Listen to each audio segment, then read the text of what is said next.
नमस्कार दोस्तों, स्वागत है आप सभी का। आज हम करेंगे जुलाई माह का करंट अफेयर। शुरू करते हैं दोस्तों। ये मेरा छोटा सा इंट्रोडक्शन है दोस्तों। चलते हैं वीडियो पे।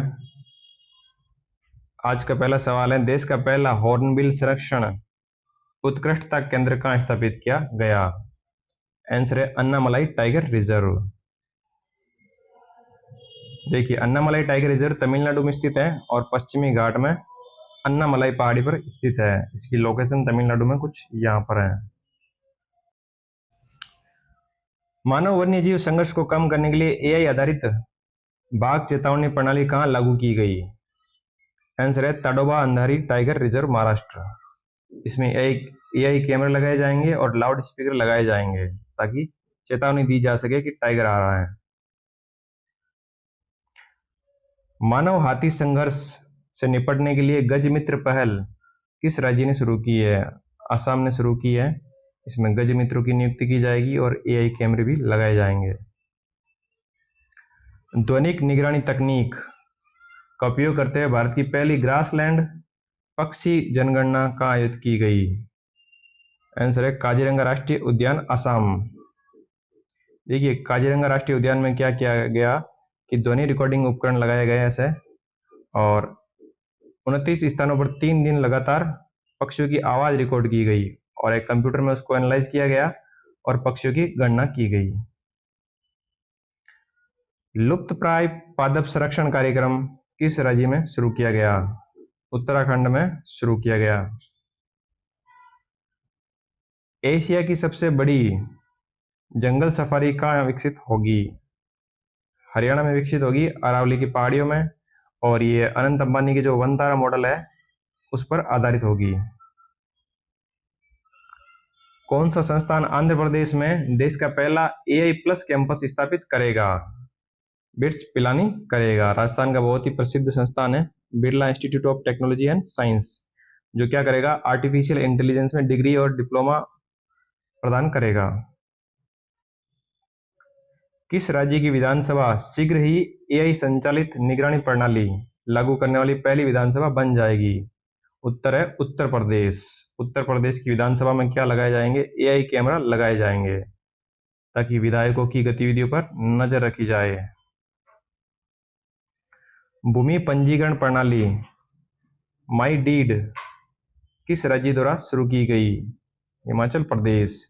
देखिए, जो लैंड रिकॉर्ड है उसको ऑनलाइन किया जाएगा हिमाचल प्रदेश सरकार द्वारा माई डीड परियोजना से। भारत का पहला क्यूआर कोड आधारित डिजिटल हाउस एड्रेस सिस्टम कहाँ लॉन्च किया गया? आंसर है इंदौर। डॉक्टर जितेंद्र सिंह जो विज्ञान और प्रौद्योगिकी राज्य मंत्री है, उन्होंने पहला नेशनल बायोबैंक का उद्घाटन कहाँ पर किया? नई दिल्ली।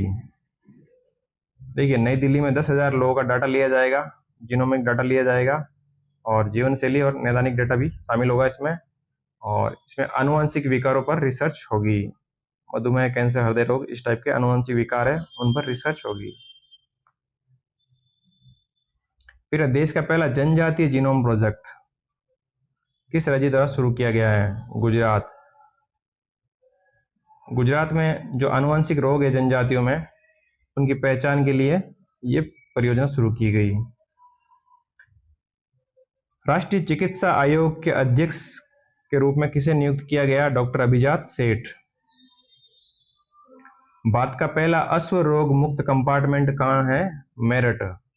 मेरठ में आरबीसी वेटरनरी कॉलेज है एक, और एक कंपार्टमेंट है, वहाँ के घोड़े अश्व रोग मुक्त घोषित किए गए हैं, जो अंतर्राष्ट्रीय खेल और अंतर्राष्ट्रीय आवाजाही में सरलता प्रदान करेगा। असत्य कथन का चयन करना है। जगदीप धनखड़ कार्यकाल पूरा होने से पहले त्यागपत्र देने वाले तीसरे उपराष्ट्रपति हैं। सही है। इससे पहले वीवी गिरी और आर वेंकटरमन ने राष्ट्रपति चुनाव लड़ने के लिए अपने पद से इस्तीफा दिया था। ये भी सही है। उपराष्ट्रपति अपना त्याग राष्ट्रपति को देते हैं। ये भी सही है। अनुच्छेद 67A। उपराष्ट्रपति का चुनाव संसद के केवल निर्वाचित सदस्य शामिल होते हैं, ये गलत है। देखिए, केवल निर्वाचित सदस्य किस में भाग लेते हैं? राष्ट्रपति यानी प्रेसिडेंट के चुनाव में। और अगर उपराष्ट्रपति की बात करें तो उसमें मनोनीत भी भाग लेते हैं। नेक्स्ट है, निम्न में से कौन सा एक राष्ट्रपति द्वारा जुलाई 2025 में राज्यसभा के लिए मनोनीत सदस्य में शामिल नहीं है? देखिए, जुलाई 2025 में 4 लोगों को मनोनीत किया गया है राष्ट्रपति द्वारा राज्यसभा में। उसमें उज्ज्वल निकम भी है, डॉक्टर मीनाक्षी जैन भी है, हर्षवर्धन श्रृंगला भी है, ये तीनों हैं। वसुंधरा राजे नहीं है। और इसमें चौथे कौन है? सी सदानंदन मास्टर इसमें फोर्थ भी है। ये 4 लोगों को नियुक्त किया गया है, मनोनीत किया गया है। इलेक्शन कमीशन ऑफ इंडिया आगामी बिहार विधानसभा चुनाव में मतदाता जागरूकता हेतु स्वीप आइकन किसे नियुक्त किया गया है? तो कांति प्रकाश झा और नीतू चंद्रा दोनों को ही नियुक्त किया गया। ये दोनों ही एक्टर है और एक्ट्रेस हैं। भारत का 44वां यूनेस्को विश्व धरोहर स्थल बन गया है उत्तर मराठा सैन्य परिदृश्य। देखिए, इस सैन्य परिदृश्य में महाराष्ट्र के 11 किले और एक किला है तमिलनाडु का जो है जिंजी किला। इन टोटल 12 किले हैं मराठा सैन्य परिदृश्य में। तो इसमें जिंजी किला याद रखना है और बाकी आप नाम की रीडिंग आउट लगा लेंगे, काफी है। और 43वां विश्व धरोहर स्थल था असम के मोइदम्स, जो एक शाही कब्र स्थल था। भारतीय सेना द्वारा शुरू किए गए आतंकवाद विरोधी अभियान का नाम क्या है? ऑपरेशन महादेव। देखिए, महादेव के नाम पे ऑपरेशन हमने शुरू किया और उसमें 3 आतंकियों को मार गिराया जुलाई में, जो लश्कर है तैयबा से संबंधित थे। और इन्हीं के द्वारा पहलगाम में अटैक किया गया और इनके मास्टरमाइंड हाशिम मूसा को भी मार गिराया है। इसमें भारतीय सेना, जम्मू कश्मीर पुलिस और सीआरपीएफ ने भाग लिया। नेक्स्ट है, जुलाई 2025 तक भारत की अपनी कुल विद्युत उत्पादन क्षमता का कितना हिस्सा गैर जीवाश्म स्रोतों से हासिल कर लिया गया है? उत्तर है 50%। देखिए, जो कुल इंस्टॉल क्षमता है अपनी वो 484 गीगावाट है और उसमें से 442 गीगावाट क्या है? गैर जीवाश्म स्रोत से मिलने वाली ऊर्जा, जो 50% से ऊपर निकल गई है। और हमारा लक्ष्य क्या था कि 2030 तक 50% हासिल करना, जो हमने 5 वर्ष पहले हासिल कर लिया है। और गैर जीवाश्म ऊर्जा में कौन कौन सी ऊर्जा है? सौर ऊर्जा, पवन ऊर्जा है और हाइड्रो इलेक्ट्रिसिटी भी है और परमाणु ऊर्जा भी है। और इसके अलावा एक और लक्ष्य था कि हम 2030 तक 500 गीगावाट गैर जीवाश्म ऊर्जा प्राप्त करेंगे, वो भी प्राप्त किया जाना बाकी है क्योंकि अभी 442 ही हमने प्राप्त करी है।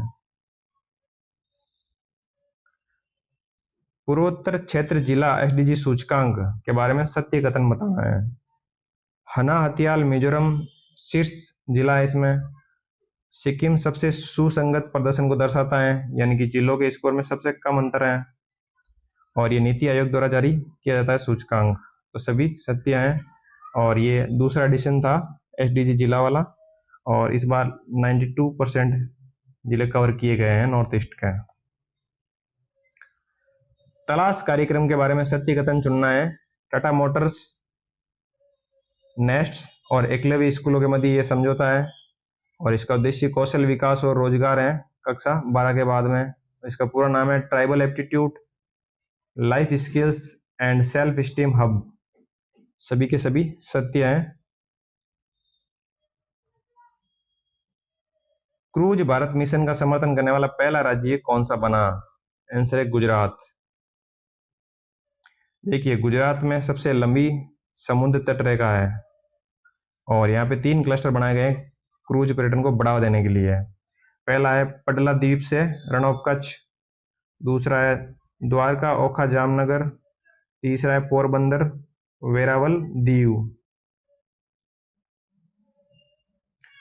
मंडोवी नदी कहाँ स्थित है? आंसर है गोवा।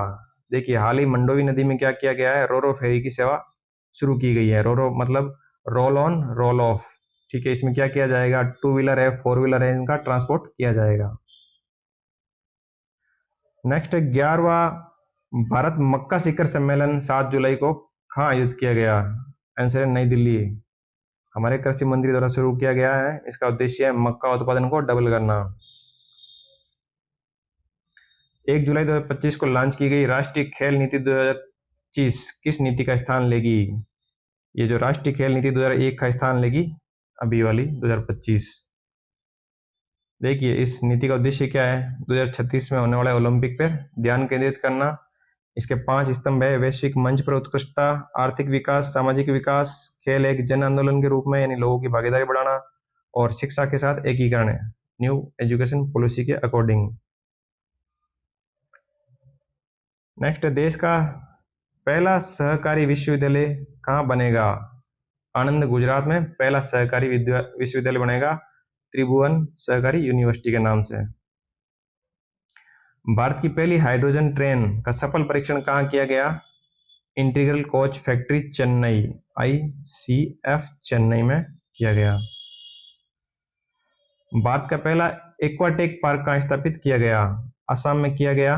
मछली पालन को बढ़ावा देने के लिए किया गया और उद्घाटन किया हेमंत बिस्वा शर्मा, वहां के चीफ मिनिस्टर। CREA रिपोर्ट 2025 पहली छमाही के अनुसार देश का सबसे प्रदूषित शहर कौन सा है? बर्निहाट, मेघालय। बर्निहाट बहुत बर्न हो रहा है, देख सकते हैं इतना बर्न हो रहा है कि दिल्ली को पीछे छोड़ा, दिल्ली इसमें सेकंड है। भारत का पहला लकड़ी का गुरुद्वारा श्री नानक निवास कहाँ स्थापित किया गया है? फाजिल्का, पंजाब में ये लकड़ी का गुरुद्वारा बना है और ये लकड़ी लाई है फिनलैंड से, देवदार की। कलिंग रत्न पुरस्कार 2024 से किसे सम्मानित किया गया है? Education minister Dharmendra Pradhan. देखिए, राष्ट्रपति द्वारा ये पुरस्कार दिया गया है और ये पुरस्कार दिया जाता है ओडिशा साहित्य अकादमी द्वारा ओडिया भाषा, संस्कृति, साहित्य और समाज में विशेष योगदान के लिए। और धर्मेंद्र प्रधान जी ने न्यू एजुकेशन पॉलिसी और मातृभाषा में शिक्षा, इनमें योगदान दिया। उस ऑपरेशन का नाम क्या है जिसके तहत नारकोटिक्स कंट्रोल ब्यूरो ने डार्क नेट ड्रग रैकेट का भंडाफोड़ किया? उत्तर है ऑपरेशन मेलन, यानी तरबूज। देखिए, डार्क नेट ड्रग रैकेट क्या था कि डार्क नेट से ड्रग्स की खरीदारी हो रही थी। कोणार्क ब्रिज, जिसका नाम बदलकर सिंदूर फ्लाईओवर कर दिया गया है, कहाँ स्थित है? मुंबई में स्थित है। यह कोणार्क ब्रिज, जिसका नाम सिंदूर ब्रिज कर दिया गया है।